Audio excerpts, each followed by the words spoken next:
سبحان ربك رب العزة عما يصفون وسلام على المرسلين والحمد لله.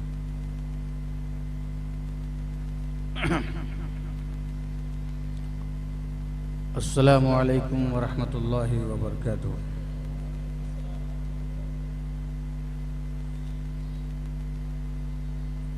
الحمد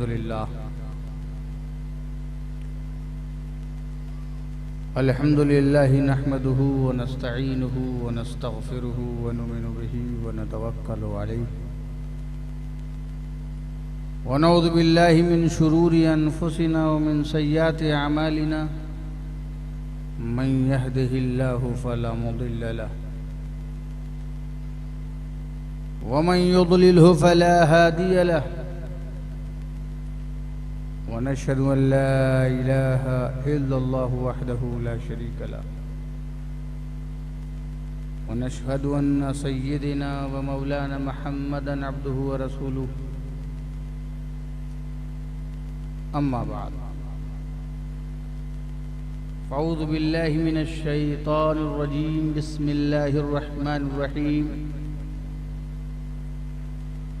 ليس البر أن تولوا وجوهكم قبل المشرق والمغرب ولكن البر من آمن بالله واليوم الآخر والملائكة والكتاب والنبيين وآتى المال على حبه ذوي القربى واليتامى والمساكين وابن السبيل والسائلين وفي الرقاب وأقام الصلاة وآتى الزكاة والموفون بعهدهم إذا عاهدوا والصابرين في البأساء والضراء وحين الباس أولئك الذين صدقوا وأولئك هم المتقون. صدق الله مولانا العظيم وبلغنا رسوله النبي الأمين الكريم ونحن على ذلك لمن الشاهدين والشاكرين والحمد لله رب العالمين. من علينا ربنا إذ بعث محمدا أيده بيده أيدنا بأحمدا أرسله مبشرا أرسله ممجدا صلو علیہ دائما صلو علیہ سرمدا. ہدیہ درود پیش کر لیں. اللہم صلی علی سیدنا و شفیعنا حبیبنا مولانا محمد وعلی آل محمد بارک وسلم. صلاۃ و سلام علیک یا رسول اللہ یا حبیب اللہ. ایک مرتبہ اور ہدیہ درود پیش کر لیں. صلی اللہ علی النبی الامی وآلہ صلی اللہ علیہ وسلم. صلاۃ و سلام علیک یا رسول اللہ. نبی اور آل نبی پر ایک مرتبہ اور بآواز بلند صلی اللہ علی النبی الامی وآلہ صلی اللہ علیہ وسلم. صلاۃ و سلام علیک یا رسول اللہ یا حبیب اللہ.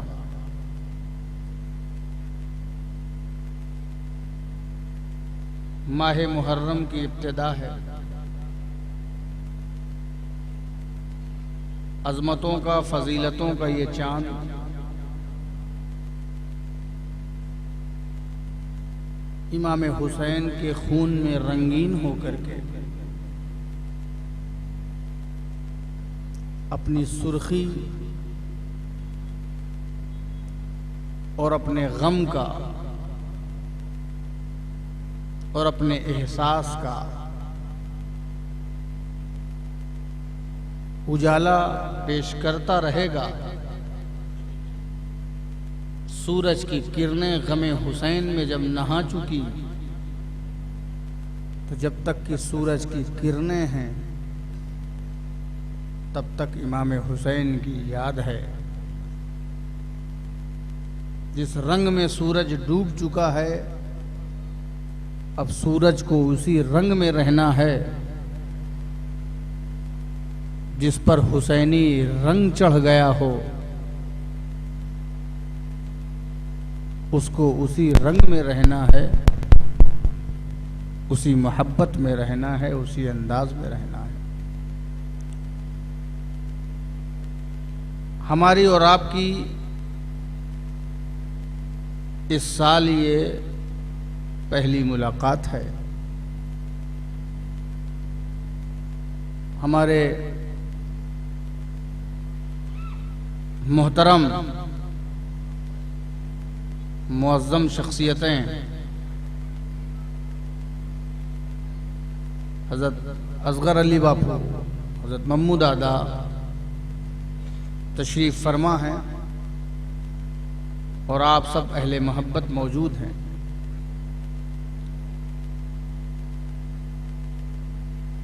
کچھ دن تک آپ کے ساتھ روز ایسے ہی ملاقاتیں رہیں گی۔ ماشاءاللہ میں خوش ہوں کہ آپ حضرات وقت سے آ گئے اور سب بیٹھ گئے۔ ایسے ہی انشاءاللہ ہم وقت کی پابندی کرتے ہوئے روز آئیں گے اور صحیح وقت سے بات شروع ہوگی اور صحیح وقت پہ بات ختم ہوگی۔ آپ کو بھی جتنی بیداری ملے گی وہ بیدار رہیں گے اور بعد میں جو بھی وقت ملے گا وہ آپ کے لیے رہے گا اور فجر کی ادائیگی کے لیے آپ کو آسانی ہوگی۔ آج پہلی ملاقات ہے۔ یہ 7، 8، 9 دن کے اندر ہم اپنے عقیدے کو بھی مضبوط کریں گے اور ہم اپنے عمل کو بھی نکھاریں گے، اپنے اندر جذبہ اور جوش بھی پیدا کریں گے اور اپنی کمیوں کی تلافی بھی کریں گے۔ حسین کا جذبہ بھی پیدا ہوگا اور حسین کی زندگی کو اپنانے کی کوشش بھی کریں گے۔ بزرگان دین کا نعرہ ہوگا لیکن ان نعروں کے ساتھ ساتھ بزرگان دین کے طرز عمل کو اپنانے کی کوشش بھی کریں گے۔ عقیدے اور عمل کی اصلاح، کہیں کہیں پر آپ کو چاشنی ملے گی اور کہیں کہیں آپ کو اصلاح کی تلخی اور کڑواہٹ کا سامنا ہوگا۔ یہ سب ان بیانات کا حصہ ہوگا اور ضروری ہے کہ ہم اپنی تعمیر اخلاق میں مصروف ہوں اور اپنی سیرت میں مصروف ہوں بنانے میں، چونکہ آج تک ہمیں جو نقصان ہوا ہے اس کی وجہ صرف ایک ہے کہ ہم نے گفتگو تو معلوم کر لی اور گفتگو تو کر لی لیکن ہم عمل سے کوسوں دور رہے۔ یاد رکھیے کسی بھی بزرگ کی شخصیت اور کسی شہید کی زندگی اس مقصد کے لیے نہیں تھی کہ آپ صرف ان کا نعرہ لگائیں اور آپ ان کا صرف نام لیں اور ان کے جشن کو منائیں۔ یہ آپ جو کرتے ہیں یہ آپ کی محبت ہے، اظہار ہے، مگر بزرگان دین کی جو زندگی تھی اور ہمارے اسلاف کا جو سرمایہ ہے اور ان کا جو مقصد تھا اس کا صرف مقصد ایک یہ کہ شخصیت کا نام لو نہ لو لیکن اس کے نظریے کے لیے زندگی گزارو۔ امام حسین کے نام سے تم کتنا نعرہ لگاؤ اس بات کی اہمیت کم ہے، اہمیت اس بات کی ہے کہ حسینی بن کر کے کیسے رہتے ہو۔ صدیق اکبر کی عظمتوں کے قصیدے پڑھو لیکن صدیق اکبر کا یہ مقصد نہیں ہے کہ تم صرف ان کے عظمتوں کے قصیدے پڑھو بلکہ صدیق اکبر کے نظریے کے لیے زندگی گزارو گے تو تمہارے اندر صداقت کا آفتاب طلوع ہو جائے گا۔ عمر فاروق کی چاہت اپنے اندر رکھتے ہو تو صرف چاہت رکھنے سے کام نہیں چلے گا کہ ان کی عظمتوں کے صرف قصیدے مانو، ان کی عظمتوں کے خطبے پڑھو، جی نہیں، صرف عظمتوں کے خطبے پڑھنے سے کچھ کام نہیں چلے گا جب تک کہ عمر کا عدل جو ہے تمہاری زندگیوں میں سرایت نہ کر جائے۔ عثمان غنی عظیم ہیں، رہبر ہیں، رہنما ہیں، متقی ہیں، ان کی بلندی کی بات کرنا یہ بہت بڑی سعادت کی بات ہے۔ جسے اللہ نے بلند بنایا ہو اس کی بلندی کی بات کیوں نہ کی جائے، لیکن صرف بلندی کی بات کرنے سے کچھ حاصل ہونے والا نہیں ہے بلکہ اس بلند زندگی کو بھی اپنایا جائے جو عثمان غنی نے اپنے پیسوں اور اپنے خزانوں کو اسلام کی ترویج و اشاعت، احقاق حق اور ابطال باطل کے لیے کھول دیا تھا۔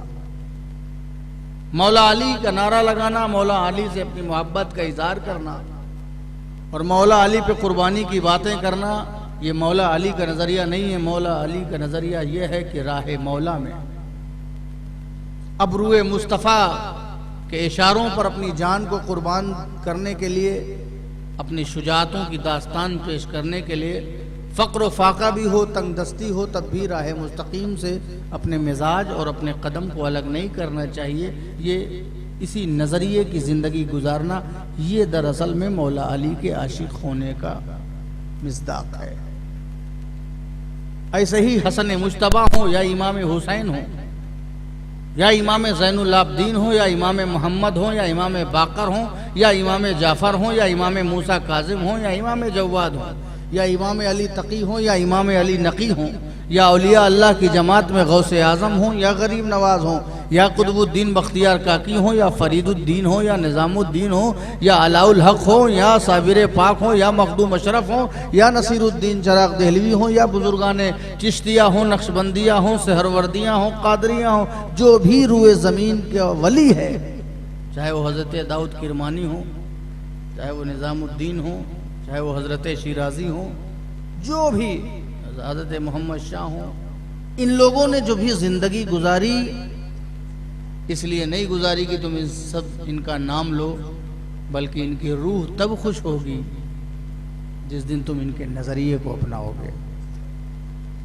جس دن تم ان کے طریقے پر چلو گے اور جس دن تم ان کی زندگی کو اپناؤ گے۔ یہ میرے تمہیدی جملے ہیں، اور اسی تمہیدی جملوں کے ذریعے میں آپ سے بالمشافہ ملاقات کروں گا، اور روز جو بھی اللہ ہمیں توفیق دے گا ہدایت کی بات کرنے کی، وہ میں ہدایت کی بات کروں گا۔ مولا سے دعا ہے کہ اللہ تبارک تعالی ہم سب کی کامل ہدایت عطا فرمائے۔ قرآن مجید ارشاد فرما رہا ہے، لیس البر ان تولوا وجوہکم قبل المشرق والمغرب ولكن البر من آمن بالله واليوم الآخر والملائکة والکتاب والنبیین۔ نیکی یہی نہیں ہے، صرف نیکی یہ نہیں ہے کہ تم اپنے چہرے کو مشرق اور مغرب کی طرف پھیرو، تم قبلہ رخ ہو جاؤ، پچھم کی طرف ہو جاؤ، پورب کی طرف تمہارا چہرہ پھرتا رہے، یہی نیکی نہیں ہے۔ نیکی صرف اسی کا نام نہیں ہے کہ تم اپنے چہرے کو پھیرتے رہو جدھر تم سمجھتے ہو کہ یہاں پھیرنا چاہیے، اس چہرے کو گھمانے کا نام نیکی نہیں ہے۔ وَلَكِنَّ الْبِرَّ، بلکہ اصل میں نیکی تو یہ ہے من آمن باللہ، جو اللہ پر ایمان لائے، والیوم الآخر، اور آخرت کے دن پر ایمان لائے، والملائکتی، اور فرشتوں پر ایمان لائے، والکتابی، اور کتاب پر ایمان لائے، والنبیین، اور نبیوں پر ایمان لائے۔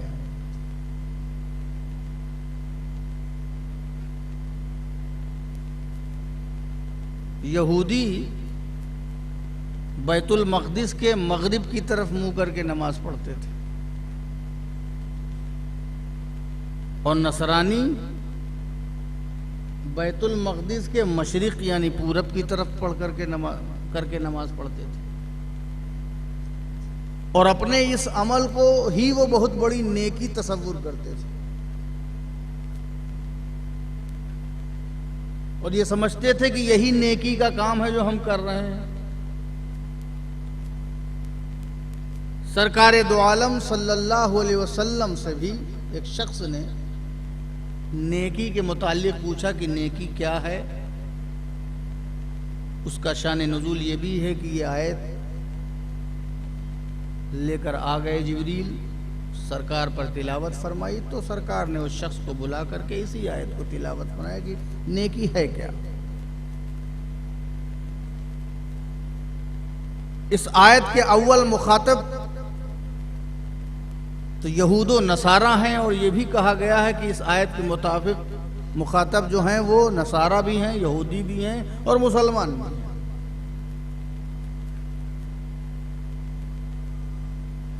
جب تحویل قبلہ کا حکم آیا، یعنی جب قبلہ بدلنے کا سرکار کی جو رضا تھی، دل میں جو چاہت تھی کہ کاش ہم بھی بیت المقدس کے بجائے کعبہ کی طرف منہ کر کے نماز پڑھیں، تو اللہ تبارک و تعالیٰ نے ان کے دل کی منشا اور مراد اور رضا اور چاہت کو قبول کر لیا۔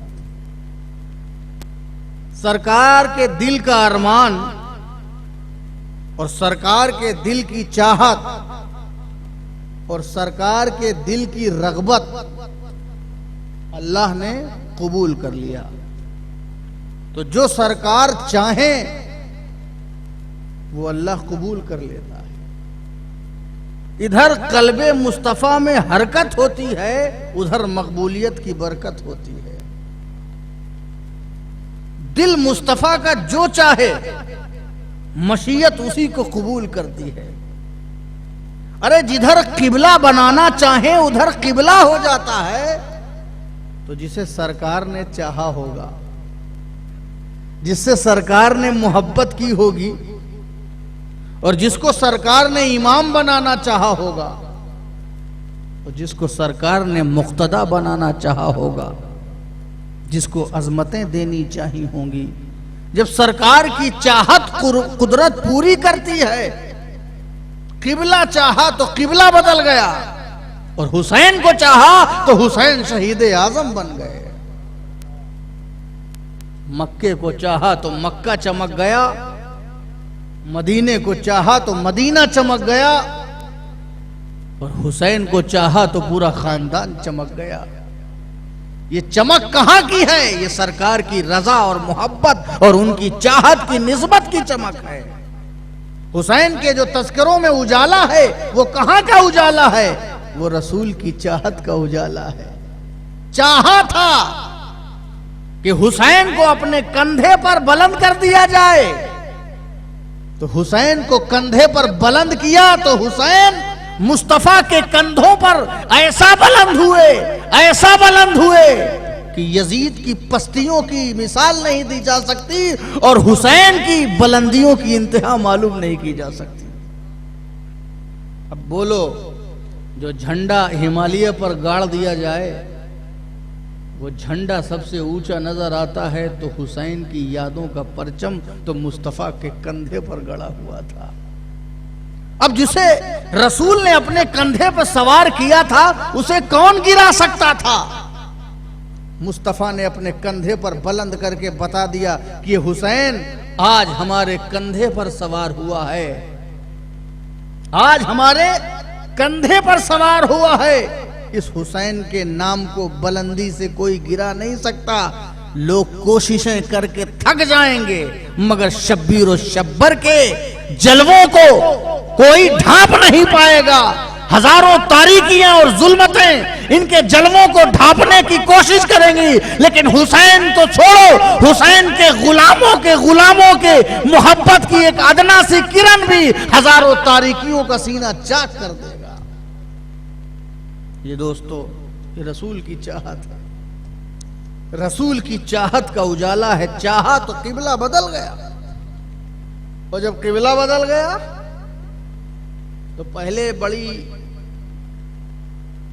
مستی میں رہتے تھے یہودی اور نصارہ، کچھ بھی ہو یہ تمہارے رسول ہیں، مگر ہمارے ہی بیت المقدس کی طرف منہ کر کے نماز پڑھتے ہیں، تمہارے رسول کا قبلہ ہی ہے۔ ایسے بھی تانے سننے میں آتے تھے، لیکن سرکار کی رضا اور رغبت کو ملحوظ مشیت رکھتے ہوئے رب تبارک و تعالیٰ نے قبلہ بدل دیا۔ مصطفیٰ سوچیں تو قبلہ بدل جائے، مصطفیٰ سوچیں تو قبلہ بدل جائے۔ جس کے سوچنے سے، دل کے خیال سے قبلہ بدل جاتا ہے، تو جب زبان بولے گی تو شریعت کا انداز بدل جائے گا، قانون بدل جائے گا۔ وہ جو کہیں گے وہی شریعت ہے۔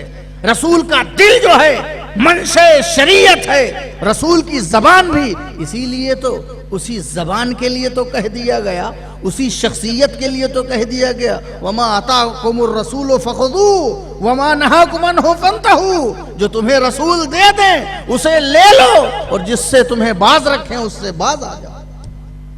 رسول کے دینے کو لے لو، رسول نے تمہیں جو دیا اسے لے لو، اور رسول جس چیز سے روکیں اس سے رک جاؤ۔ بات تبھی طے ہوگی جو رسول سے ہوگی۔ دینے کو لینا یہ شریعت ہے، روکنے سے رک جانا یہ شریعت ہے۔ اب رسول نے دیا کیا ہے اس کی بڑی تفصیلات ہیں۔ نماز رسول نے دیا، قرآن رسول نے دیا، سجدے رسول نے دیے، حج رسول نے دیا، زکوٰۃ کا نظام رسول نے دیا۔ یہ تو چیزیں ہو گئیں، سجدہ رسول نے، عبادت رسول نے، ریاضت رسول نے، بندگی رسول نے، مجاہدات رسول نے، یہ تمام چیزیں رسول نے، یہ سب رسول نے دی۔ لے لینے کا نام شریعت ہے، جو رسول دے دیں اسے لے لینے کا نام شریعت ہے، اور جس سے روک دیں اس سے رک جانے کا نام شریعت ہے۔ لے لینا بھی شریعت ہے، رک جانا بھی شریعت ہے۔ بات صرف اتنی ہے، زبان مصطفیٰ ہے، جو کہے کہ لے لو تو لے لینا شریعت ہے، وہی زبان کہے رک جاؤ تو رک جانا شریعت ہے۔ شریعت کہاں ہے؟ زبان مصطفیٰ میں ہے، دل میں شریعت ہے۔ دل کا میلان جدھر ہوا قبلہ بدل گیا، قبلہ بدل گیا۔ اب جب قبلہ بدل گیا تو یہودیوں کو، نصرانیوں کو یہ بات پسند نہیں آئی۔ وہ تو یہی سمجھتے تھے کہ بیت المقدس کی طرف منہ کرنا، پچھم و پورب کی طرف منہ کرنا، یہی نیکی ہے۔ انہوں نے کہا سرکار نے، آپ کے نبی نے قبلہ بدلوا دیا، یہ کوئی اچھا کام نہیں، یہ کوئی نیکی نہیں ہے۔ آیت کریمہ نازل ہو گئی، لیس البر ان تولوا وجوہکم قبل المشرق والمغرب۔ یہودیوں، نصرانیوں، یہی مت سوچنا سے منہ کر کے اس کی طرف نماز پڑھنا یہی نیکی نہیں ہے، نیکی اور بھی ہے۔ جو لوگ نماز ہی کو، صرف سجدوں کو ہی نیکی، ان کے لیے بھی اس آیت میں ان کے لیے بھی تبلیغ ہے کہ یہ نہ سمجھو کہ صرف نیکی یہی ہے کہ قبلہ رو ہو کر کے کھڑے ہو گئے۔ نماز کے علاوہ بھی نیکی ہے، سجدوں کے علاوہ بھی نیکی ہے۔ نیکی یہی نہیں ہے کہ تم اپنا منہ قبلے کی طرف، مشرق کی طرف، مغرب کی طرف، بیت المقدس کی طرف کرو، اس لیے کہ بیت المقدس کی طرف سے منہ کرنے کا نام نیکی نہیں ہے، استقبال قبلہ کا نام صرف نیکی نہیں ہے۔ اور جو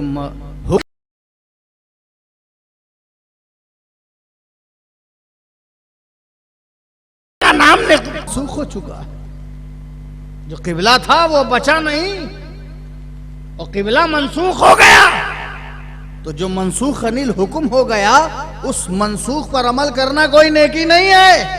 نیکی تو اللہ کی رضا پر، نیکی تو اللہ کے حکم پر ہے۔ اللہ کا حکم تھا بیت المقدس کی طرف پڑھو، تو بیت المقدس کی طرف منہ کرنا یہ نیکی ہے۔ اب اللہ کا حکم ہو گیا کہ کعبہ کو قبلہ بناؤ، تو اب کعبے کو قبلہ بنانا نیکی ہے۔ اللہ کے حکم پہ چلنا نیکی ہے، اور اسی حکم پہ چلنے والا ہی مومن ہوتا ہے، چلنے والا ہی مومن ہوتا ہے۔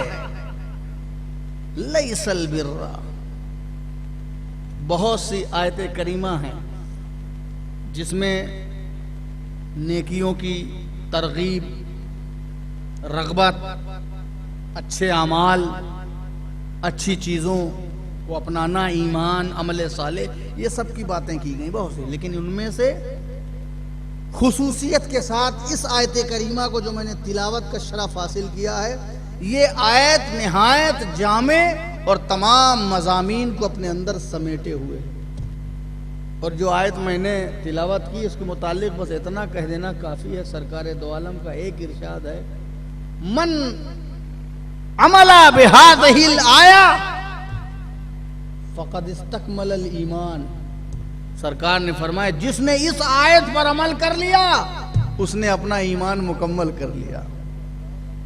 جس نے اس آیت پر عمل کر لیا اس نے اپنا ایمان مکمل کر لیا۔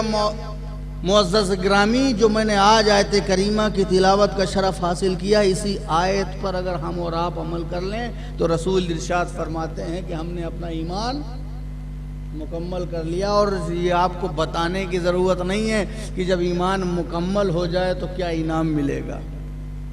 جب ایمان کامل اور اکمل ہو جائے تو کتنا بڑا رتبہ اور مرتبہ ملے گا۔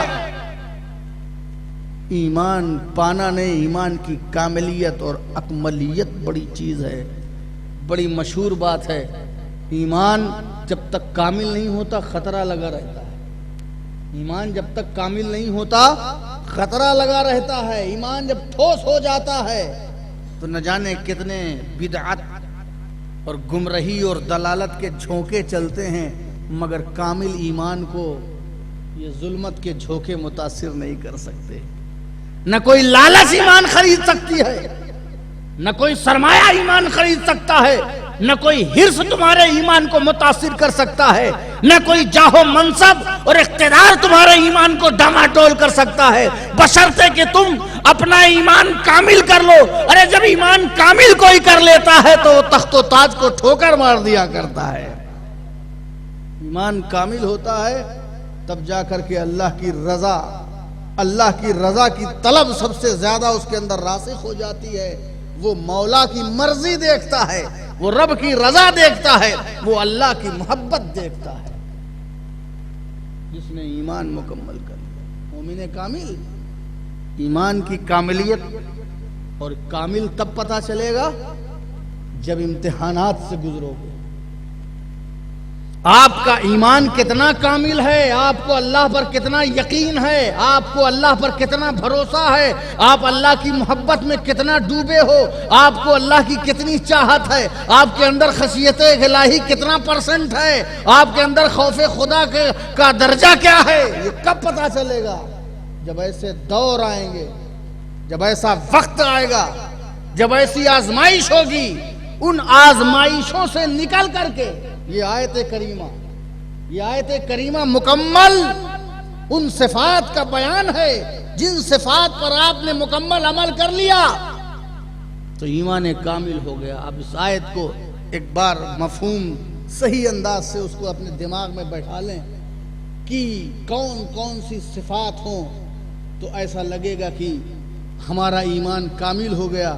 کہ سرکار ارشاد فرماتے ہیں کہ جس نے اس آیت پر عمل کر لیا اس کا ایمان کامل ہو گیا۔ من آمن باللہ، جس نے اللہ پر ایمان حاصل کیا، اللہ پہ ایمان لایا، والیوم الآخر، اور آخرت پر ایمان لایا، والملائکۃ، اور فرشتوں پر ایمان لایا، والکتاب، اللہ کی کتابوں پر ایمان لایا، خصوصیت کے ساتھ قرآن مجید پر ایمان لایا، والنبیین، اور سارے نبیوں پر ایمان لایا۔ ابھی اور نہیں، وَآتَى الْمَالَ عَلَى حُبِّهِ ذَوِي الْقُرْبَى وَالْيَتَامَى وَالْمَسَاكِينِ وَابْنَ السَّبِيلِ، اور مال کی محبت کے باوجود، مال کی محبت کے باوجود خرچ کیا کس کے اوپر؟ ذوی القربہ، قرابت داروں پر، رشتہ داروں پر، والیتامہ، اور یتیموں پر، والمساکین، اور مسکینوں پر، وابن السبیل، اور مسافروں پر، مہمانوں پر، والسائلین، اور سوال کرنے والوں پر، وفی الرقاب، اور قیدیوں پر، قیدیوں کو چھٹکارا دلانے کے لیے خرچ کیا، اور واقام الصلاۃ۔ آپ دیکھیے اتنی دیر کے بعد نماز کا ذکر آ رہا ہے، واقام الصلاۃ، اور نماز قائم کیا، وآتی الزکاۃ، اور زکوٰۃ ادا کیا، والموفون بعہدہم اذا عاہدوا، اور وہ لوگ جنہوں نے اپنے عہد کی وفا کی، پاسداری کی، اس وقت اپنے عہد کی پاسداری کی جب انہوں نے عہد کر لیا تو اس عہد کی پاسداری کی۔ والصابرین فی الباساء والضراء وحین الباس، اور وہ صبر کرنے والے جنگ و جدال میں، مشقتوں کے وقت، مصیبتوں کے وقت، تنگ دستی کے وقت، صابرین تنگ دستی کے وقت، مشقتوں کے وقت، جنگ و جدال کے وقت، بھوک اور پیاس کے وقت، چونکہ یہ آیت کریمہ جنگ خندق کے موقع پر نازل ہوئی، جس وقت صحابہ اور رسول پاک اپنے پیٹ پر پتھر باندھے ہوئے تھے. یہ اس وقت اس آیت کریمہ کا نزول ہوا والصابرین فی الباساء والضراء وحین الباس. اور وہ صبر کرنے والے مشکلات کے وقت، مصیبتوں کے وقت، جنگ و جدال کے وقت، تخریب کاریوں کے وقت. اولئک الذین صدقوا. ان تمام صفات پر عمل کرنے والے یہی وہ لوگ ہیں جو سچے ہیں. یہی لوگ سچے ہیں. اس کے علاوہ جو بات کرے سب فالتو بات ہے. یہی صفات پہ عمل کرنے والے سچے ہیں. وَأُولَئِكَ هُمُ الْمُتَّقُونَ. اور یہی لوگ تقوی والے ہیں. سچے لوگ کون ہیں اور تقوی والے کون ہیں؟ جن کے اندر یہ جو صفات قرآن نے بیان کی ہے، جس کا میں نے تذکرہ کیا ہے، یہ صفات جس کے اندر ہیں: اللہ پہ ایمان لانے والا، فرشتوں پر ایمان لانے والا، آخرت پر ایمان لانے والا، مال غریبوں پر، فقیروں پر، یتیموں پر، قرابت داروں پر، رشتہ داروں پر خرچ کرنے والا، مسافروں پہ خرچ کرنے والا، سائلوں پہ خرچ کرنے والا، اپنے عہد کی پاسداری کرنے والا، یہ تمام صفات کا حامل اور ان تمام صفات کا جامع یہی سچے لوگوں کی جماعت ہے. اولئک هم المتقون. اور یہی تقوی والوں کی جماعت ہے. یہی لوگ متقی ہیں. اب ان صفات کو دیکھو، ان صفات کو دیکھو جو صفات اس میں بیان ہوئی ہیں، اور اہل بیت کی زندگی دیکھو. یہ جتنی صفات کا تذکرہ ہوا ہے، دیکھنے میں تو یہ قرآن کی آیت ہے. اگر ان صفتوں کو، ان آیتوں کے نورانیت کو اگر کسی زندگی میں دیکھنا چاہتے ہو تو فاطمہ میں بھی ملے گی، علی میں بھی ملے گی، حسن میں بھی ملے گی، حسین میں بھی ملے گی، علی کے خاندان میں بھی ملے گی. یہ آیتوں میں جو کچھ بھی بیان ہوا ہے وہ مصطفیٰ کی تربیت کے صدقے میں مصطفیٰ کے گھرانوں میں موجود ہے. پتہ چلا یہی لوگ سچے لوگ ہیں. یہی لوگ جو ہیں متقی ہیں. کربلا کے میدان میں جو خاندان کٹا ہے، جو خاندان لٹا ہے، وہ سچوں کی جماعت ہے، وہ متقیوں کی جماعت ہے، وہ قرابت داروں کا خیال رکھنے والی ہے، وہ غریبوں، یتیموں، مسکینوں کا خیال رکھنے والی جماعت ہے، وہ اللہ پر یقین والی جماعت ہے، وہ آخرت پر یقین والی جماعت ہے، وہ ملائکہ پر یقین والی جماعت ہے. ان آیات میں جن صفات کا تذکرہ ہے وہ اہل بیت کی زندگی میں سب نظر آ رہا ہے.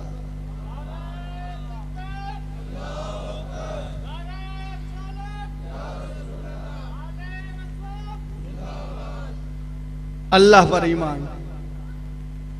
اللہ پر ایمان. ایمان کا کیا مطلب ہے؟ بس کہہ دیا اللہ ایک ہے. دل کی گہرائیوں سے، دل کی گہرائیوں سے کہا جائے اور زبان کی سچائیوں سے کہا جائے. دل کی گہرائیوں سے اور زبان کی سچائیوں کو، یہ تو میں نے وضاحت کے لیے بتایا، جس کے لیے علماء فرماتے ہیں اقرار باللسان، زبان سے اقرار، وہ تصدیق بالقلب، قلب کی تصدیق. میں عرض کرتا ہوں کہ دل کی گہرائیوں سے اور زبان کی سچائیوں کے ساتھ. ایسا نہیں کہ دل میں گہرائی میں بات نہ ہو اور صرف زبان بولے، اور زبان بولے لیکن سچی نہ ہو تو سب بیکار. دل کی گہرائیوں سے، قلب کی گہرائیوں سے اور زبان کی سچائیوں سے اللہ پر ایمان. اور ایمان کہ وہ ایک ہے، پاک ہے، بے عیب ہے، جسم و جسمانیت سے پاک، مکان و مکانیت سے پاک، شکل و اشکال سے پاک، حیت سے پاک، کمیت سے پاک، کیفیت سے پاک، رنگ و روغن سے پاک، اوپر نیچے سے پاک، دائیں بائیں سے پاک، وہ کسی سمت سے پاک، تمام چیزوں سے پاک ہے، قدرت والا ہے، ہر چیز پر قادر ہے، ہر چیز کا خالق ہے، ہر چیز کا مالک ہے، اپنے ذات و صفات میں یکتا ہے، اپنوں صفات اور اپنی ذات میں وہ وحدہ لا شریک فی ذاتہ، وحدہ لا شریک فی صفاتہ ہے. اپنی ذات میں بھی وحدہ لا شریک اور اپنی صفات میں بھی وحدہ لا شریک. ہم اس کی ذات بھی مانیں، وہ بھی قدیم ہے، ہمیشہ سے ہے، ہمیشہ رہے گی، اور اس کی صفات بھی ہمیشہ سے ہیں اور ہمیشہ رہیں گی. ذات اللہ ہے اور صفات کے نام رحمان ہے، رحیم ہے، مالک ہے، کریم ہے، غفور ہے، قہار ہے، جبار ہے، ستار ہے، غفار ہے، صبور ہے، حی ہے، قیوم ہے. ایسے ہی صفات کے نام جو ہمیں معلوم ہے. ذات کو بھی مانو اور اس کی صفات کو بھی مانو اور سب کو برابر مانو. اب میں یہاں تھوڑا اصلاح کرنا چاہوں گا اپنی اور سب کی. آج کل عجیب ذہن بن گیا، گناہ کرنے کا جیسے لوگوں نے لائسنس لے لیا اور دے دیا. گناہ کرے، ارے گناہ کرو، اللہ غفور الرحیم ہے، اللہ غفور الرحیم. یہ کہو اور پھر گناہ کرو. اتنا کہہ دو کہ اللہ غفور الرحیم، اس کے بعد گناہ کرو. اتنا کہہ دو کہ اللہ غفور الرحیم ہے. اور ہمارے اسٹیج سے بھی اتنی بشارت اور اتنی بشارت، صرف خوشخبری سنائی جاتی ہے. ایسے نعت اور ایسے کلمے. اچھا ٹھیک ہے، وہ اچھی بات ہے، لیکن ایسی باتیں خوشکن کی جاتی ہیں جیسے لگ رہا ہے کہ جنت ونت نہ ہو گئی، پرچون کی دکان ہو گئی، اور جنت کی تو کوئی ویلو ہی نہیں ہے، اور جنت کی تو کوئی حیثیت ہی نہیں. ایسا لگ رہا ہے کہ جنت زبردستی ان کے پیچھے دوڑ رہی ہے، لے ہی نہیں رہے ہیں، ہے نا. اکثر ہم جنت میں نہ جائیں تب بھی غم نہیں ہے. ارے تم جنت میں جاؤ، جنت میں نہ جاؤ، غم بھی نہیں ہے. ایسے کلام روز پڑھے جا رہے ہیں. ہم جنت میں نہ جائیں تو غم نہیں، ہمیں جنت نہ ملے. یہ سب شاعری کا حصہ ہے، حقیقت نہیں. دعا مانگو کہ جنت ملے، دعا مانگو کہ جنت ملے. اور جنت نہیں ملے گی تو رہو گے کہاں، جاؤ گے کہاں. ہم جنت میں نہیں رہنا چاہتے، ہم مدینے میں رہنا چاہتے ہیں، ہم فلاں جگہ رہنا چاہتے ہیں. عجیب و غریب بات ہے. آج کل تو پگڑی باندھ کے بھی، امامہ باندھ کے بھی، ٹوپی لگا کے بھی ایسی باتیں کی جاتی ہیں کہ ہمیں جنت نہیں چاہیے، ہمیں رسول کی غلامی چاہیے. ارے تمہیں غلامی چاہیے تو غلاموں ہی کو تو جنت ملتی ہے، ہمیں تمہیں یہ نہیں چاہیے. عجیب، اللہ کی اتنی بڑی نعمت ہے، تمہیں نہیں چاہیے. تمہیں ساگ چاہیے، پیاز چاہیے، مچھی چاہیے، ٹماٹر چاہیے، جنت نہیں چاہیے. ڈالر چاہیے، پیسہ چاہیے، روپیہ چاہیے، جائیداد چاہیے، بینک بیلنس چاہیے. کیوں چاہیے؟ اللہ کی نعمت ہے. اچھا یہ اللہ کی نعمت ہے تو جنت کیا ہے؟ جنت نہیں چاہیے. ارے جس چیز کی طلب ہی نہیں رکھو گے وہ تمہیں کیا ملے گی؟ جنت کی طلب رکھو، جنت کی طلب رکھو، جنت پانے کا مزاج رکھو. اور یہ سمجھنا کہ جنت نغمہ گانے سے یا چلانے سے مل جائے گی. جنت سراسر عمل کرنے سے ملے گی. جنت آسانی سے نہیں ملتی. یہ شہادت گہے الفت میں قدم رکھنا ہے. لوگ آسان سمجھتے ہیں مسلمان ہونا. آپ سمجھ رہے ہو؟ جنت قلمکاروں کی قلمکاری نہیں ہے، جنت شاعروں کی زبان نہیں ہے، نہ مقرر کی تقریر ہے. نہیں، بس مدینے میں 2 گز زمین چاہیے، جنت نہیں چاہیے. اچھا اب ان سے اگر یہ پوچھ لیا جائے کہ مدینے میں 2 گز کیوں زمین چاہیے، وجہ کیا ہے؟ مدینہ کیوں تمہارے لیے بہت زیادہ مرغوب و مطلوب و مقصود ہو گیا؟ کیا وجہ ہے کہ صرف مدینے ہی میں رہنا چاہتے ہو؟ یہی تو وجہ ہے نا. کیا وجہ ہے؟ گنبد خضرا میں سرکار آرام فرما رہے ہیں، تو سرکار کے رہنے کی وجہ ہی سے تو مدینے میں رہنا چاہتے ہو. سرکار کے رہنے ہی کی وجہ سے تو مدینے میں رہنا چاہتے ہو. یہ تو عارضی ہے. یہاں تو تم رہنا چاہتے ہو، تو جنت میں رسول نہیں رہیں گے کیا؟ وہاں نہیں رہنا چاہتے.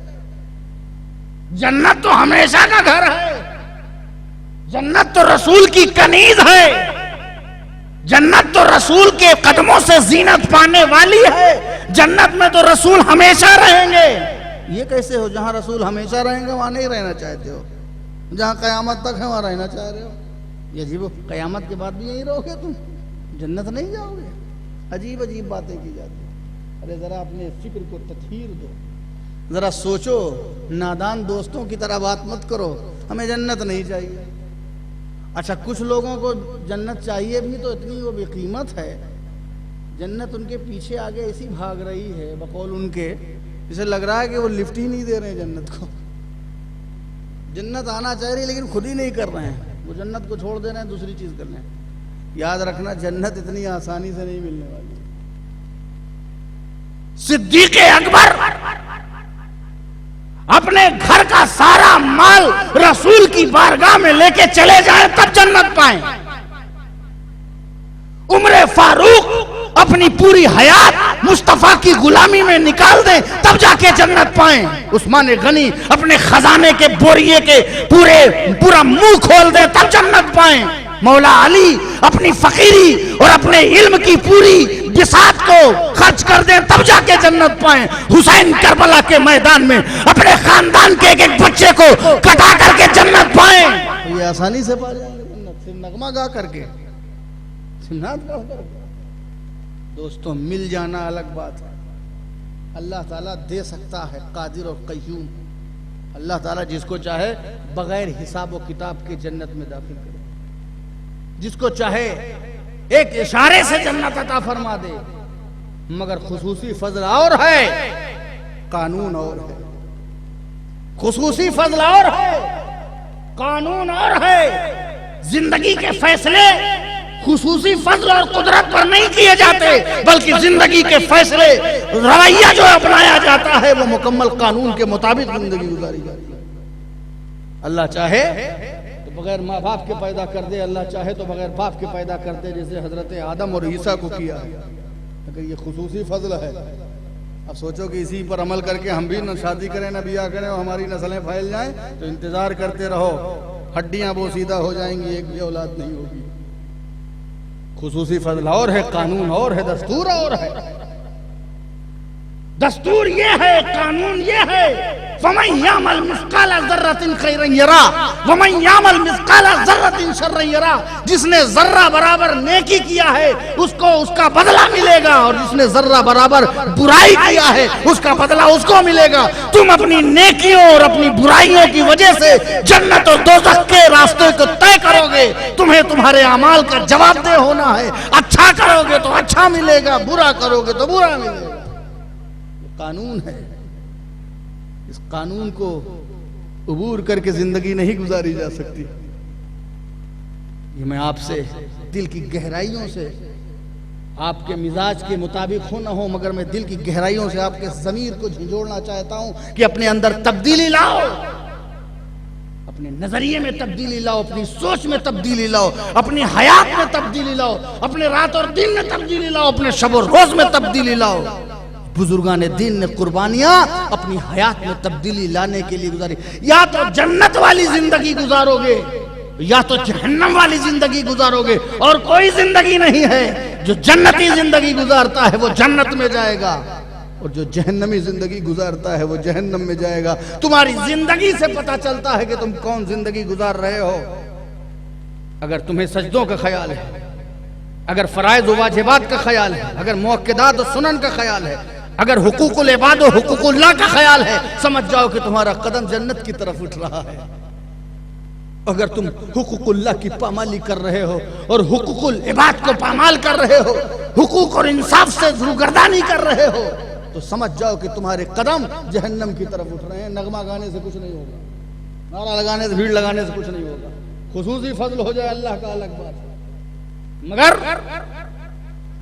یاد رکھنا کہ تمہارے عمل بتا رہے ہیں، عمل سے زندگی بنتی ہے، جنت بھی جہنم بھی. یہ خاکی اپنی فطرت میں نہ نوری ہے نہ ناری ہے. اپنی زندگی کو اپنے ہاتھ سے سنوارو، اللہ پر یقین کرو، اللہ پر ایمان لاؤ. یاد رکھو اللہ کی ہر صفت پر تمہیں ایمان لانا ضروری ہے. یہ کہنا کہ صرف غفور الرحیم ہے، اللہ غفور الرحیم ہے. اگر اللہ صرف غفور الرحیم ہوتا تو صرف جنت بناتا.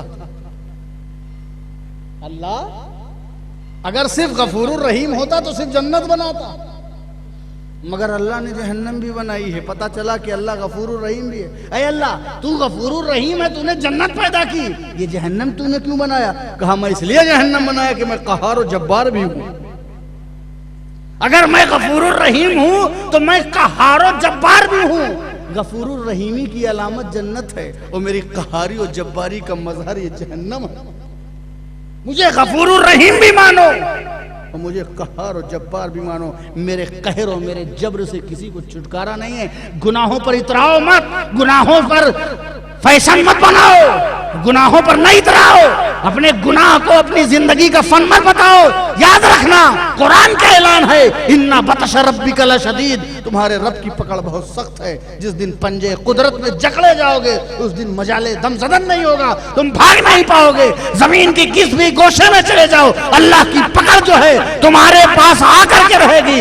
اللہ تمہارے اوپر جو ہے غالب آ کے رہے گا، چونکہ وہ ہر چیز پر، ہر جگہ پر، ہر موسم پر، ہر علاقے پر وہ قادر ہے، اس لیے وہ قہار و جبار ہے۔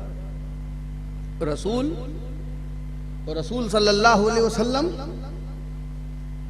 بشیر اور نذیر ہے، بشیر نہیں ہے، رسول بھی۔ اب وہ اللہ جو غفور الرحیم بھی ہے، اور وہ اللہ جو قہار و جبار ہے، اور جب اس نے ہدایت کے لیے منتخب کیا رسول کو تو صرف بشیر نہیں بنایا۔ یہ اللہ کے رسول آپ تو صرف بشیر رہیں، بشارت دینے والے، گڈ نیوز دینے والے، خوشخبری دینے والے، آپ صرف بشارت دیں، جی نہیں۔ اے اللہ کے رسول آپ بشیر ہی رہیں، یہ نذیر کیوں ہو گئے؟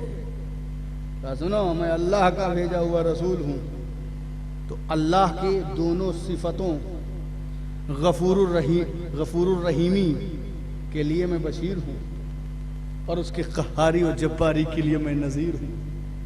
اگر اللہ نے صرف جنت بنائی ہوتی تو میں بشیر ہی بشیر رہتا، مگر اس نے جہنم بنائی ہے تو میں نذیر بھی ہوں، میں جنت کی بشارت دینے والا ہوں اور جہنم کے عذاب سے ڈرانے والا ہوں۔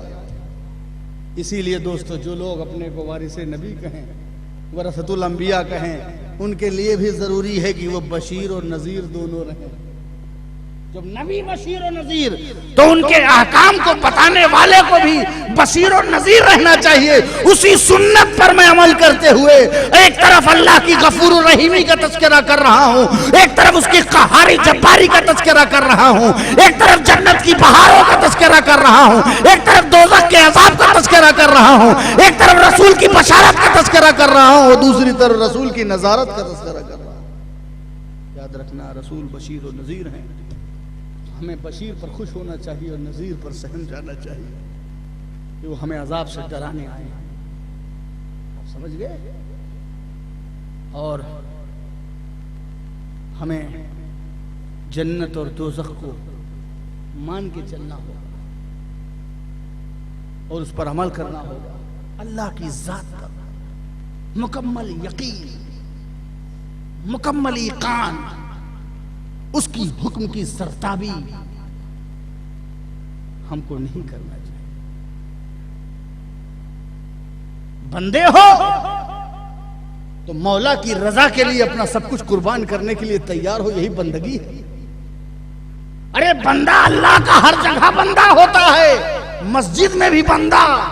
ایسا نہیں کہ مسجد میں رہو تو بندے رہو اور باہر نکل جاؤ تو باغی ہو جاؤ، جی نہیں، ہر وقت بندگی تم سے منسلک ہے۔ تم مسجد میں بھی اللہ کے بندے رہو، مزاروں پہ بھی بندے رہو، درگاہوں پہ بھی بندے رہو، جلسوں میں بندے رہو، جب تم اپنے گھر میں رہو تب بھی بندے رہو، جب اپنے بستر پہ رہو تب بھی بندے رہو، جب باپ بن کر کے رہو تب بھی اللہ کے بندے رہو، جب بیٹے بن کر کے رہو تب بھی اللہ کے بندے رہو، جب شوہر بن کر کے رہو تب بھی اللہ کے بندے رہو، جب بیوی بن کے رہو تب بھی اللہ کی بندی رہو۔ تم ہر جگہ اللہ کی بندگی، اللہ کی رضا کے مطابق زندگی گزارو گے تو ہر جگہ تم اللہ کے سچے بندے نظر آؤ گے، ہر جگہ اللہ کے بندے رہو۔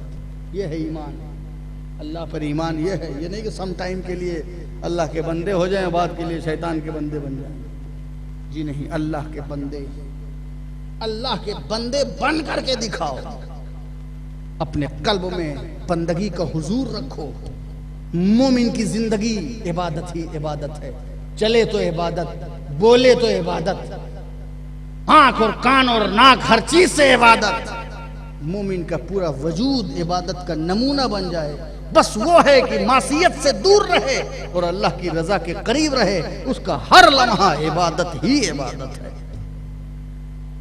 یہ ہے ایمان کا مطلب، اس طریقے سے ایمان حاصل ہوتا ہے، دل کی گہرائیوں کے ساتھ، یقین کی منزلوں کے ساتھ۔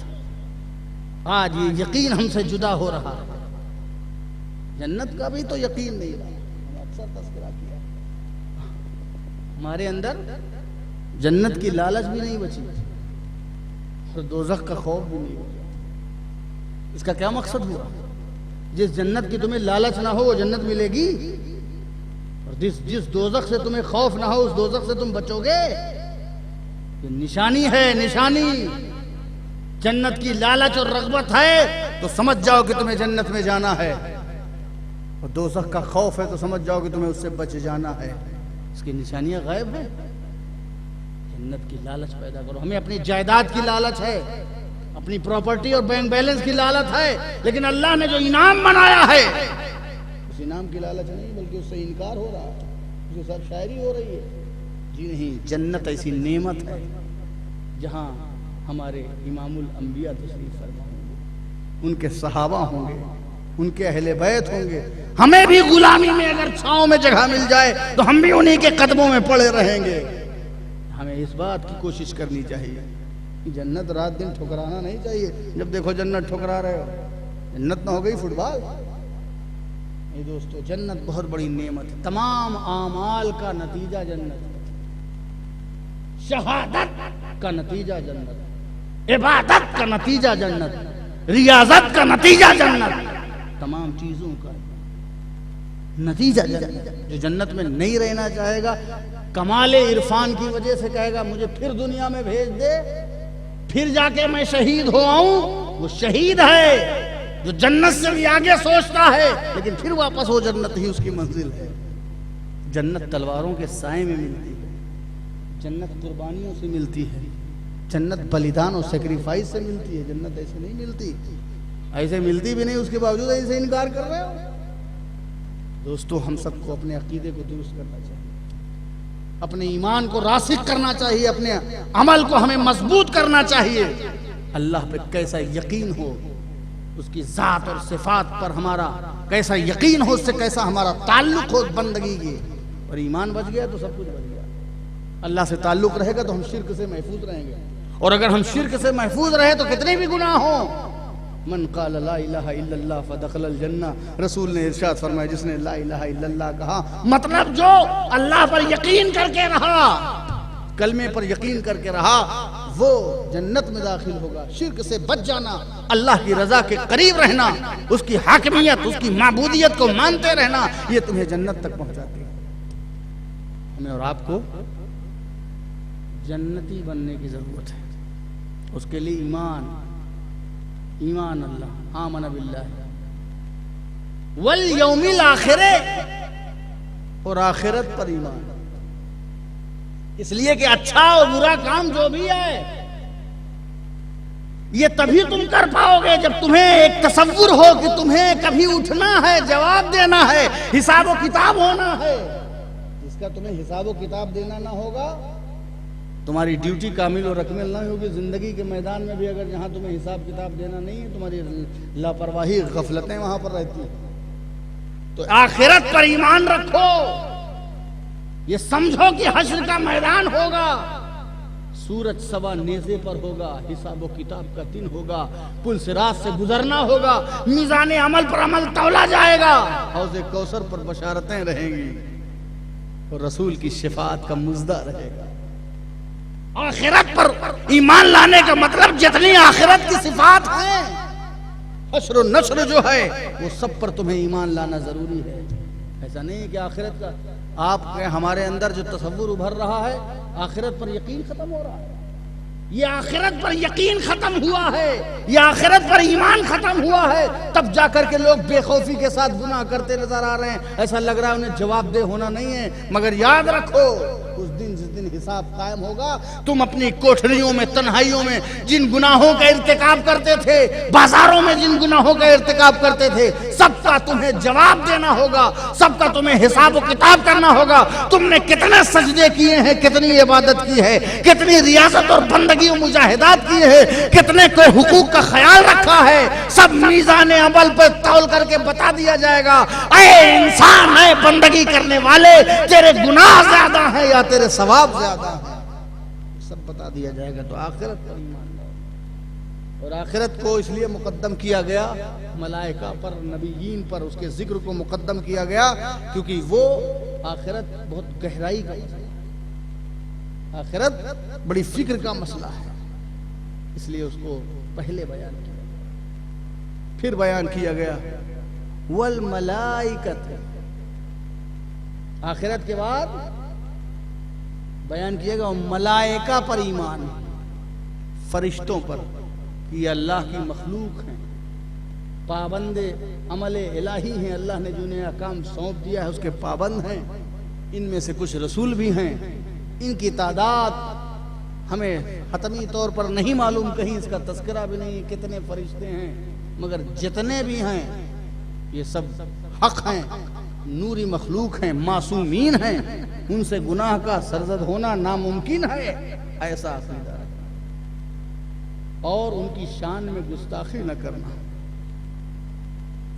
آج کل لوگ کسی کو بھی کہہ دیتے ہیں ارے تم آ گئے, ایسا لگ رہا ہے ملک الموت آ گیا. یہ سب چیزیں ایسی ہیں جو ہمارے اور آپ کے ایمان کو چھین لیں گے. تو فرشتوں کا بھی احترام کیجئے, معصومین کا احترام ہے. کافر کہتے تھے کہ یہ فرشتے جو ہیں اللہ کی بیٹیاں ہیں, ایسا عقیدہ نہیں رکھنا. یہ اللہ کے بندے ہیں, مخلوق ہیں, یہ نہ مذکر ہیں یہ نہ مؤنث ہیں, یہ اللہ کی مخلوق ہیں, نہ یہ مذکر ہیں نہ یہ ہی ہیں نہ یہ شی ہیں, یہ اللہ کی مخلوق ہیں, اللہ کی طرف سے مقرر ہیں, ہر امور پر مقرر ہیں. ان میں سے 4 فرشتے نہایت مقرر ہیں, بہت سے رسول ہیں, ان میں 4 فرشتے مقرر ہیں, حضرت جبریل و اسرافیل و عزرائیل و میکائیل مامور من اللہ ہیں. ان سب کا احترام. اور اس کے بعد نبیین کا تذکرہ اور نبیوں پر ایمان. کتاب والکتاب والنبیین, کتاب پر, ملائکہ کے بعد کتاب پر ایمان لاؤ, تمام کتابوں پر, خصوصیت کے ساتھ قرآن مجید پر ایمان لاؤ. ایک تفسیر میں یہ ہے کہ اس سے مراد, کتاب سے مراد کلام مجید ہے. ایک تفسیر میں یہ ہے کہ کتاب سے مراد تمام کتابوں پر ایمان لاؤ. قرآن پر ایمان لاؤ کہ ھدی للناس ہے, ھدی للمتقین ہے, متقیوں کے لیے بھی ہدایت ہے اور لوگوں کے لیے بھی ہدایت ہے. اور اس کلام مجید پر ایمان لاؤ کہ اس میں کوئی شک کی گنجائش نہیں, جو کچھ بیان کر دیا گیا ہے اس میں کوئی شک کی گنجائش نہیں. جہاں عظمت رسول بیان ہے نہ وہاں شک کی گنجائش ہے, نہ جہاں عظمت صحابہ ہے نہ وہاں گنجائش ہے, جہاں عظمت اہل بیت ہے نہ وہاں شک کی گنجائش ہے. یزید نے امام حسین سے دشمنی کر کے, اہل بیت سے دشمنی کر کے قرآن کے اصولوں کی دھجیاں اڑائی ہیں. قرآن نے جن احکامات کا پابند بنایا تھا اور رسول نے جو نعمتیں ہمیں عطا کی تھی ان کے بارے میں تو یہ تھا کہ ان کو لے لو. رسول نے صدیق دیا لے لو, فاروق دے لیا, عثمان کو دیا لے لو, اور علی کو دیا لے لو, حسن و حسین کو دیا لے لو, قرآن کو دیا لے لو. یزید نے ان نعمتوں سے انکار کیا. قرآن جن چیزوں کا بیان ہے یہ سب حق ہے, اس کے مثل ایک صورت نہیں بنائی جا سکتی قیامت تک, ایک آیت نہیں لائی جا سکتی اور ایک بات بھی نہیں لائی جا سکتی.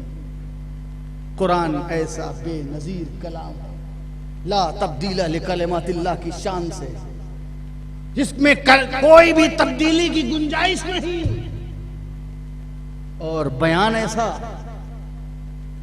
تبیانا لکل شیء جس میں ہر چیز کا بیان ہے. قرآن تمام علوم کا جامع ہے, تمام علوم کو اپنے اندر گھیرے ہوئے ہے. اور تمام علوم کو گھیرنے والا یہ قرآن، اس میں تبدیلی کی کوئی گنجائش نہیں، یہ قلب مصطفیٰ پہ نازل ہوا۔ قلب مصطفیٰ پہ علم نشرح لک صدرک کی تفسیر بن کر کے آیا، قلب مصطفیٰ پہ نازل ہوا، اس میں شک کی کوئی گنجائش نہیں، اس کے مندرجات میں شک کی کوئی گنجائش نہیں، جتنا ہے اتنا ہے، نہ اس کو کوئی کم کر سکا نہ زیادہ کر سکا نہ کر سکتا ہے۔ اور اس کے متعلق یہ سمجھنا، یہ عقیدہ رکھنا کہ قیامت تک ہمیشہ کے لیے قرآن محفوظ من اللہ ہے، اللہ کی جانب سے یہ محفوظ ہے۔ اِنَّا نَحْنُ نَزَّلْنَا الذِّكْرَ وَإِنَّا لَهُ لَحَافِظُونَ، ہم نے اس ذکر کو نازل کیا ہے اور ہم ہی اس کی حفاظت کرنے والے ہیں۔ تو قرآن کی حفاظت کرنے والا اللہ ہے۔ کوئی سوچے کہ ہم حفاظت کرتے ہیں، تو ذریعہ کوئی بھی استعمال ہو، لیکن اصل میں حفاظت کرنے والا اللہ ہے۔ پہلے ملائکہ کا ذکر کیا، پھر کتاب کا ذکر کیا، پھر نبیوں کا ذکر کیا، یہ وجود کے ترتیب کے اعتبار سے۔ پہلے ملائکہ وجود میں آئے اور پھر کتاب لے کر کے نبیوں کے پاس آئے، تو جو ترتیب ہے اسی ترتیب سے ذکر کیا گیا کہ ملائکہ پیدا ہوئے، ملائکہ آئے، ان کو دیا گیا، کتاب ان کے واسطے سے اتری اور نبیوں پر اتری، پھر نبی نے دوسروں کو دعوت حق دیا۔ تو پہلے ملائکہ ہوئے، پھر کتاب ہوئی، پھر نبی ہوئی، اسی لیے اس کا تذکرہ یوں ترتیب ہے، والکتاب والنبی، تمام نبیوں پر ایمان لاؤ، یہ اللہ کی جانب سے مبعوث ہوئے ہیں، مبعوث من اللہ ہیں، یہ اللہ کی جانب سے مبعوث ہوئے ہیں۔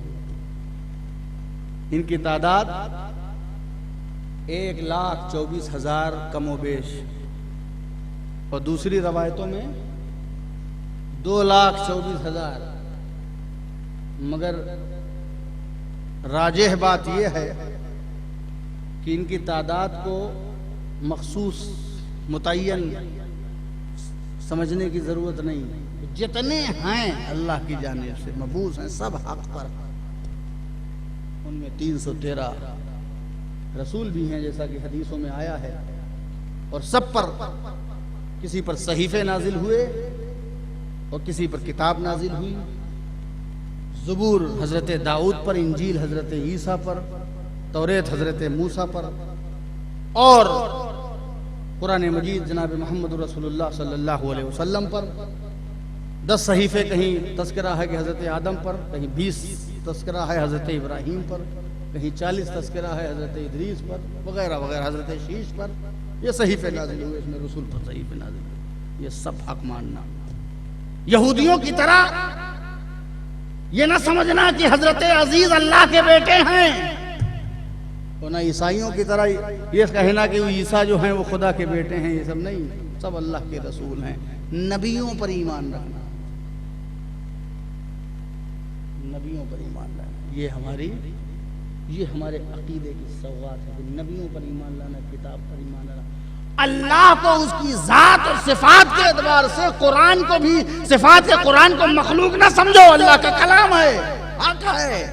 اور اس کی تمام خصوصیت کے اعتبار سے قرآن کو، ملائکہ کو تمام صفات و خصوصیت کے اعتبار سے، نبیوں کو تمام صفات اور خصوصیت کے اعتبار سے ماننا، یقین رکھنا، کامل جاننا، دل میں عقیدہ رکھنا، قلب کی گہرائیوں سے یقین کرنا، زبان کی سچائیوں سے تسلیم کرنا، یہی ایمان ہے۔ اس سچائیوں تک ہماری اور آپ کی معرفت ہونی چاہیے۔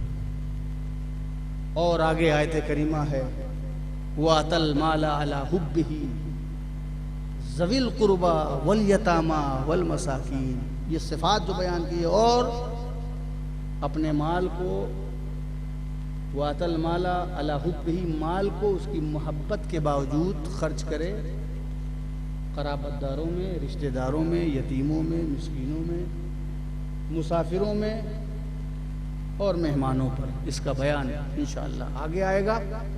ہماری اللہ تعالیٰ سے یہی دعا ہے، اللہ تبارک تعالیٰ ہم سب کو سچی فکر عطا فرمائے، نیک اور صالح خیال عطا فرمائے، اور ہمیں ایمان کی چاشنی سے ہمارے کام و دہن کو، لذت قلب کو، جو ہے قلب کی دنیا کو رچائے اور بسائے، اسلام کی خوشبو، حسین کا پیغام۔ اور جو کہنے کا مقصد تھا یہ کہ بزرگان دین کا نام نہیں، ان کے نظریے اور ان کی زندگی اور ان کے جیون شیلی اور ان کے طرز حیات کو بھی ہماری زندگی کا حصہ بنا دے۔ وآخر دعوانا ان الحمدللہ رب العالمین۔ اسی طریقے سے ہر دن وقت پر آئیے، وقت پہ شروع، وقت پہ ختم۔ اللہ تبارک و تعالی ہم سب کو اس محفلوں کی برکتیں عطا فرمائے۔ وآخر دعوانا ان الحمدللہ رب العالمین۔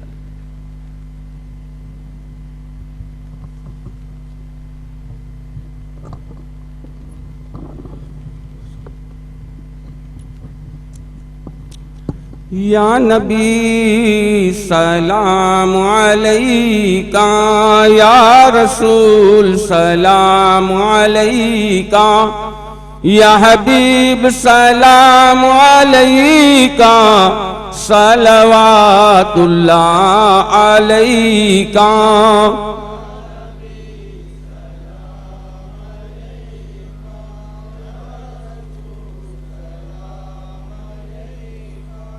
یا حبیب سلام علیکہ،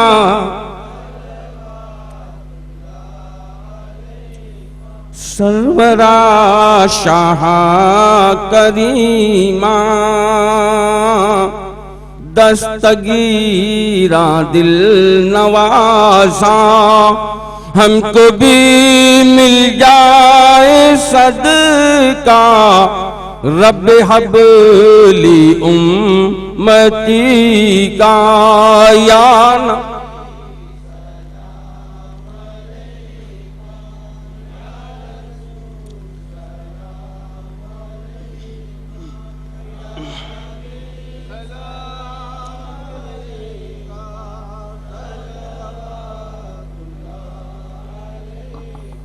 حضرات، بارگاہ امام علی مقام میں ایک مطلع اور ایک شعر سماعت کریں گے صلاۃ والسلام کے۔ دھڑکتے دل کی یہی صدا ہے، حسین میرا سلام لے لو، برستی آنکھوں کی التجا ہے، حسین میرا سلام لے لو، دھڑکتے یہی صدا ہے، حسین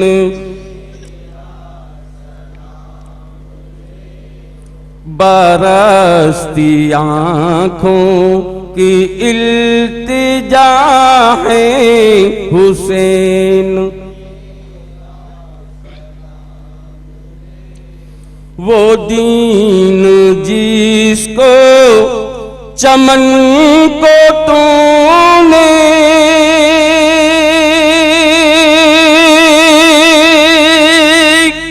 لہو سے اپنے حیات باشی، وہ دین پھر سے اجڑ رہا ہے، حسین میرا سلام لے لو، دھڑکتے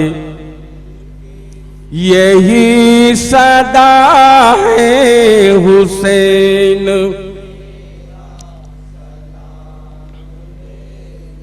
برستی آنکھوں کی التجا ہے،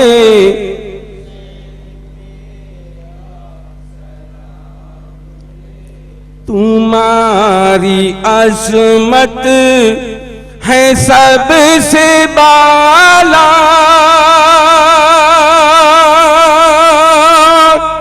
تمہارا نانا ہے کملی والا، تمہیں سے امت کا آسرا ہے، حسین میرا سلام لے لو، دھڑک یہی صدا ہے، حسین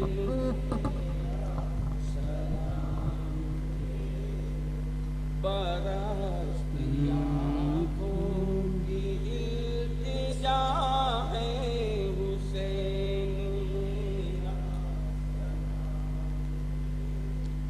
الصلاة والسلام عليك يا رسول الله الصلاة والسلام عليك يا حبيب الله الصلاة والسلام عليك يا نبي الله وعلى آلك وأصحابك يا شفينا يوم الجزاء اللهم صل على سيدنا شفينا حبيبنا مولانا محمد وعلى آل محمد وبارك وسلم صلاة والسلام عليك يا رسول الله ملکہ بادشاہ کریمہ کا سازہ بندہ نوازہ بے نیازہ پروردگارہ جو کچھ بھی ہم سب سے ہو سکا تیری بارگاہ تیرے محبوب کے محبوبین کی بارگاہ میں خراج عقیدت و محبت پیش کیا مولا اصلاحی بیان کیا مولا اسے قبول فرما پیش کرنے میں بیان کرنے میں سننے میں سنانے میں اٹھنے میں بیٹھنے میں کسی سے کوئی خطا لفظ اور بے ادبی ہو گئی مولا تو اپنی رحیمی و کریمی کے صدقے مجھ سے معاف فرما دے ہم سب کی شرکت کو قبول فرما اس ماہ محرم میں حسین پاک کی یاد مناتے ہوئے ہمیں جو برکتیں حاصل ہیں مولا ان برکتوں کے صدقے میں ہماری زندگی کو جنت والی زندگی بنا دے